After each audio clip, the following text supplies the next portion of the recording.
Hello everyone, welcome to Competitive Exam Mantra. Target UPSC prelims 2021 series में आज हम current affair के साथ इन्वायरमेंट के क्वेश्चंस प्रैक्टिस करेंगे। तो चलिए स्टार्ट करते हैं आज के questions. First question is recently India successfully test fired the stand off anti tank missile off the coast of Odisha. Which of the following statement is incorrect regarding this missile? First option is it is a fourth generation upgraded variant of Helena missile. B is it is with lock on after launch and lock on before launch capabilities. C is the missile was first test fired in November 2018 from Pokhran range. D is all the statements are correct. So regarding Sant missile और stand of anti-tank missile, ये सारी statements A, B, C means it is a fourth generation upgraded variant of Helena missile और it is with lock on after launch and lock on before launch capabilities और इसे सबसे पहले test fire किया गया था 2018 में फ्रॉम पोखरन रेंज. तो ये सारी स्टेटमेंट्स करेक्ट है. So answer is option D, all the statements are correct. Now let's see the current news. India successfully test fired the stand of anti-tank missile named Sun on October 19 और इसे Indian air force में induct किया जाएगा और इस missile को develop किया गया है by DRDO defence research development organisation के थ्रू और मिसाइल को टेस्ट किया गया था from the Chandipur test range से. चलिए इस मिसाइल के बारे में देख लेते हैं. The missile is a variant of Nag missile and an upgraded version of Helina. Helina Nag missile का ही अनदर वेरिएंट है और इस मिसाइल को टेस्ट फायर किया गया था सबसे पहले नवंबर 2018 में फ्रॉम पोखरन. इस अपग्रेडेड वर्जन में active radar homing seeker and इसकी जो रेंज है वो 15 to 20 किलोमीटर है और इस मिसाइल में lock on before launch and lock on after launch दोनों कैपेबिलिटीज हैं. Next question is recently Kaleshwaram irrigation project was in news. It is in which of the following state? Options are Andhra Pradesh, Telangana, Kerala. D is Karnataka. Answer is option B, Telangana. Now let's see the current news. October 20 को national green tribunal ने कहा है जो environmental clearances दी गई हैं Kaleshwaram lift irrigation project को, they are in violation of the legal requirements.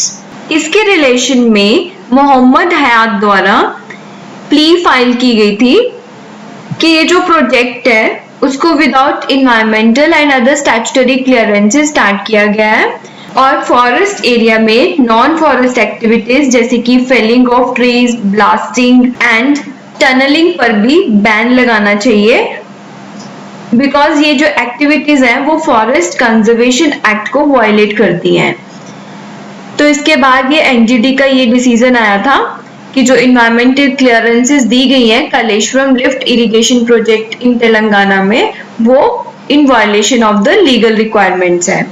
NGT ने एक कमेटी भी फॉर्म की है कि कितना इसकी वजह से डैमेज हुआ है और कौन से रिस्टोरेशन मेजर्स लाए जा सकते हैं. Now let's see about the Kaleshwaram lift irrigation project.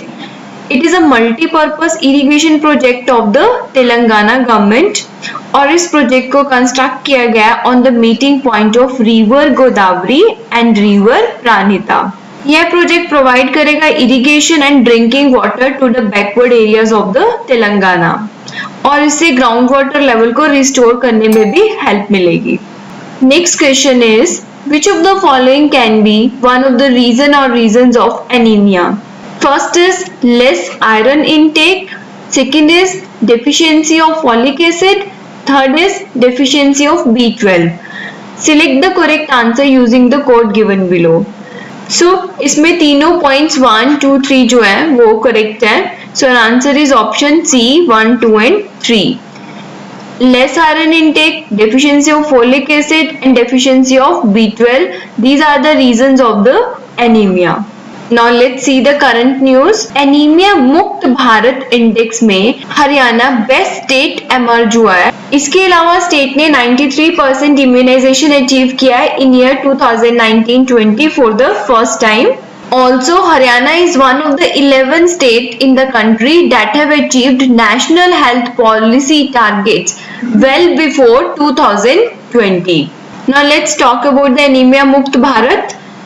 ये ministry of health and family welfare and UNICEF का इनिशिएटिव है।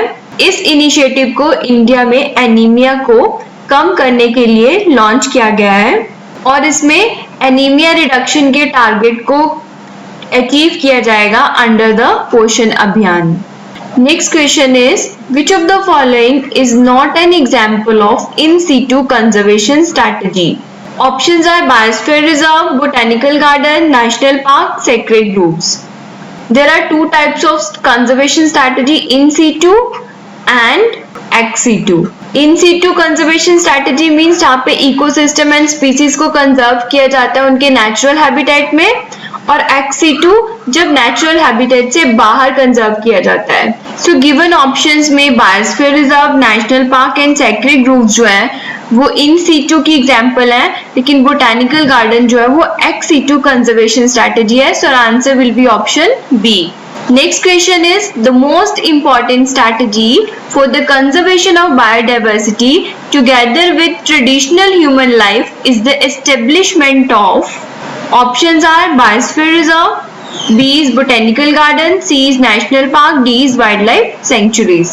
Its answer is Biosphere Reserve, means जहाँ पे conservation of biodiversity होती है with the traditional human life. Next question is in India, which one of the following state has the largest inland saline wetland? Options are Gujarat, Haryana, Madhya Pradesh या फिर Rajasthan. So answer is option D, Rajasthan. और largest inland Salian wetland है यहाँ पे sambar lake. Next question is concerning dugong, a mammal found in India, which of the following statement or statements is or are correct? First statement is it is a herbivorous marine animal. Second statement is it is given legal protection under Schedule 1 of the Wildlife Protection Act 1972. तो regarding dugong ये दोनों statements correct है। ये herbivorous marine animal है और इसे protection provide की गई है under Schedule 1 of the Wildlife Protection Act 1972 के। So answer is option C, both 1 and 2। तो इस क्वेश्चन के साथ ही हम आज की वीडियो को यहीं पे कंक्लूड करते हैं। कल हम स्टैटिक पोर्शन में साइंस एंड टेक के क्वेश्चंस प्रैक्टिस करेंगे। Thank you, all the best.